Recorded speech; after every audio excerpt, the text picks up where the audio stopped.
नमस्कार दोस्तों, आज हम अच्छे पड़ोसी होने के बात बताएंगे। जहाँ हम रहते हैं वहाँ आसपास रहने वाले हमारे सभी पड़ोसी होते हैं। पड़ोसियों से हमारा रिश्ता सामान्य होता है, न घनिष्ठता होती है न शत्रुता, परंतु फिर भी हमारे वो करीब होते हैं। जब कोई मुसीबत होती है तब रिश्तेदार बाद में आते हैं, पहले पड़ोसी ही हमारे काम आते हैं। इसलिए हमें अपने पड़ोसियों से व्यवहार रखना चाहिए। आज हम कुछ ऐसे तरीके बताएंगे, टिप्स बताएंगे, जिसे अपनाकर आप अपना व्यवहार मधुर बना रखें। हम लोग को सबसे पहले उनकी बातों से परखते हैं और उनसे व्यवहार से समझते हैं कि वो कैसा व्यक्ति हैं। इसलिए एक अच्छा पड़ोसी बनने के लिए सबसे ज़रूरी है पहले कि आप बस अपना व्यवहार सही रखें, मददगार बने। हम पहले हमारा पड़ोसी ही एक ऐसा व्यक्ति होता है जिसकी हमें और उसे हमारा सबसे ज़्यादा ज़रूरत होती है। इसलिए हमें अपने पड़ोसी के साथ मददगार रिश्ता बनाए रखना चाहिए और ज़रूरत पड़ने पर एक दूसरे की मदद भी करनी चाहिए। संकट और बीमारियों में भी कुशल क्षेम हमें उनसे पूछते रहना चाहिए। तीसरा है, बांटना सीखिए। पड़ोसियों के साथ अच्छे संबंध बनाए रखना चाहिए और अपना जब कुछ भी अच्छा बनाए खाने का सामान तो पड़ोसी को भी दे। इससे व्यवहार में मधुरता आती है। बिना पूछे राय न दे। कभी भी अपने पड़ोसी को बिना पूछे राय न दे। आपके पड़ोसी को जब आपकी सलाह की ज़रूरत होगी वह खुद आकर आपसे पूछेगा। पांचवी बात, चुगली न करें।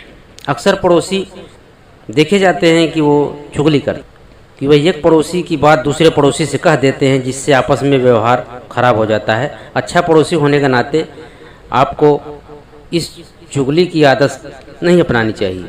और छठा है, स्वयं को ज़्यादा ना आके। कई लोग दूसरे लोगों से अपने आप को अधिक बड़ा दिखाने के लिए अपनी तारीफ करते, जिसके कारण लोग उनसे बात करना नहीं चाहते, पसंद नहीं करते। और अच्छे पड़ोसी होने के नाते खुद को इस बीमारी से दूर रखना चाहिए। और सातवां है, बहस न करें।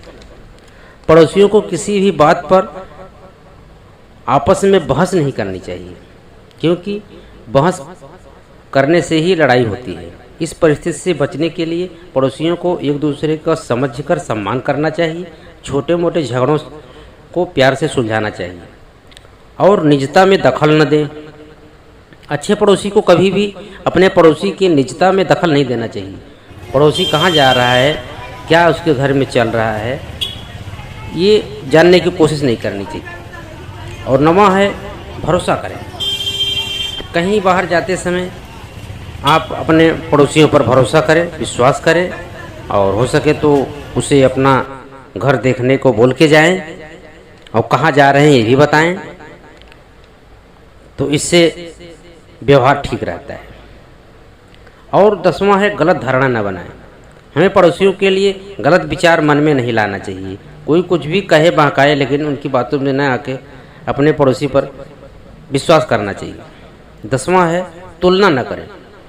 स्वयं को दूसरों के से तुलना न करें, नहीं तो हमारे अंदर दूसरे व्यक्ति के प्रति एक तरफ से नफरत पैदा हो जाती है।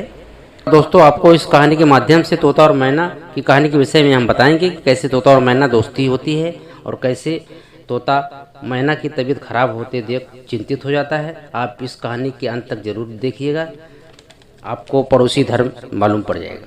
प्राचीन समय की एक बात है, बहुत ही भयानक जंगल था और उसी जंगल में बहुत से भयानक जानवर भी रहा करते थे, जो अपना पेट पालने के लिए किसी भी दूसरे जानवर को मारकर खा जाया करते थे। जंगल के पेड़ पर एक तोता और एक मैना भी रहा करते थे। तोता बहुत ही आलसी किस्म का था, जो दिन भर पेड़ पे ही पड़ा रहता था, और उसी पेड़ में एक मैना भी रहती थी, जो तोते का एकदम उल्टा थी। मैना को वो आलसी बिल्कुल पसंद नहीं थे। मैना बहुत ही मेहनती थी। एक ही पेड़ में रहने के कारण तोता और मैना के बीच आपस में बहुत लड़ाई हुआ करती थी, जिसके कारण वो दोनों एक दूसरे से नफरत करते थे। कई दिनों तक दोनों में बातचीत तक नहीं हुई, लेकिन धीरे धीरे समय बीतता गया और दोनों के बीच में बोलचाल शुरू हो गई। देखते देखते तोता और मैना के बीच गहरी मित्रता हो गई थी। कुछ ही दिन में मैना की तबीयत खराब होने लगी। यह देखकर तोता बहुत चिंता में पड़ गया और उसने मैना से कहा कि चलो हम लोग कहीं दूर चलते हैं जहाँ पर मौसम सही होगा और वहाँ पर हम लोग अपने लिए कुछ खाने के लिए भी ढूंढ लेंगे, वहीं पर अपना नया घर बनाएंगे।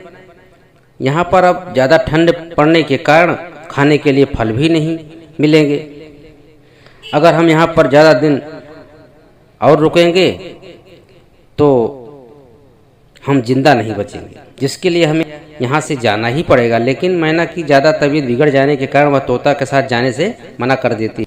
जिसके बाद तोता मैना से कहता है, ठीक है, जब तक तुम ठीक नहीं हो जाती हो हम यहीं पर रहेंगे, लेकिन हमको यहाँ पर खाने के लिए कुछ नहीं मिलेगा, जिसके लिए मुझे ही अकेले जाना पड़ेगा और कुछ खाने के लिए फल की व्यवस्था करनी पड़ेगी। जिसके बाद मैना तोता को जाने का आदेश देती है। मैना की बात सुनकर तुरंत उड़कर तोता चला जाता है और कुछ दूर जाने पर उसको आसपास कुछ नहीं दिखाई देता है। जिसके बाद वह थोड़ा और आगे जाता है, लेकिन फिर भी तोते को कुछ नज़र नहीं आता। जिसके बाद में इधर उधर भटकते हुए काफ़ी दूर निकल जाता है। इधर भटकने के बाद वह एक गांव में पहुंचता है, जहां पहुंचकर वह देखता है कि यहाँ के लोगों ने बहुत सारी फलों की फसल लगा रखी है, जिसके बहुत सारे फल उगे हुए हैं। इसके बाद तुरंत तोता फल को तोड़कर खाने लगता है। फलों को खाने में वह इतना खो जाता है कि वह भूल जाता है कि उसको मैना के लिए भी कुछ लेके जाना है।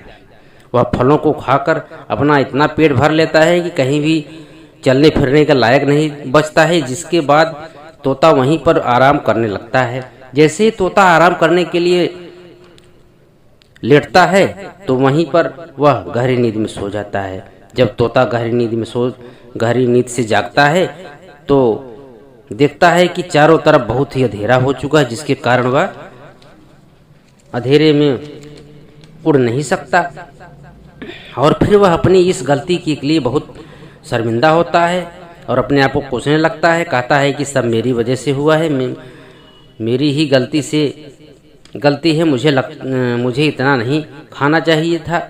अब मैं अपनी मैना के पास कैसे जाऊंगा? वह बेचारी की तरह परेशान हो रही होगी और उसका तो तबीयत भी बहुत ज़्यादा खराब है। अब मैं क्या करूं? किस प्रकार से मैं उसके पास जाऊं? जिसके बाद तोता सुबह होने का इंतज़ार करने लगता है और कहता है जैसे ही सुबह होगी तो मैं फल लेकर तुरंत मैना के पास चला जाऊंगा। उस रात खत्म होने का इंतजार करने लगा। धीरे धीरे सुबह की पहली किरण तोते पर पड़ती है तो वह फल लेकर उड़ जाता है और मैना के पास पहुंच जाता है। 2-3 दिन लगातार उड़ने के बाद वह मैना तक जब पहुंचा तब वह मैना को खाने के लिए फल देता है, जिसको खाकर मैना में थोड़ी सी जान आती है। लेकिन बहुत ज़्यादा तबीयत खराब हो जाने के कारण मैना को बहुत ज़्यादा कमजोरी आ जाती है, जिसके कारण वह उड़ नहीं पा रही थी।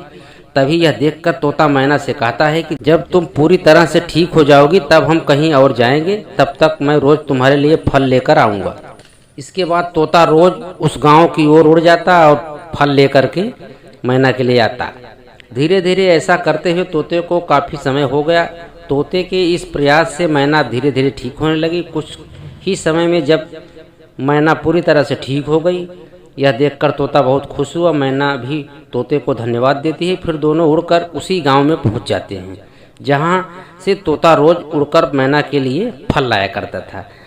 जब मैना यह देखती है कि तोता रोजाना कितनी दूरी से फल लाया करता था, वह तोते से बहुत प्रसन्न हुई। जिसके बाद दोनों उसी गांव में खुशी खुशी अपना जीवन व्यतीत करने लगे और प्यार से हंसी खुशी से रहने लगे। तो दोस्तों, आपको हमारी कहानी कैसी लगी?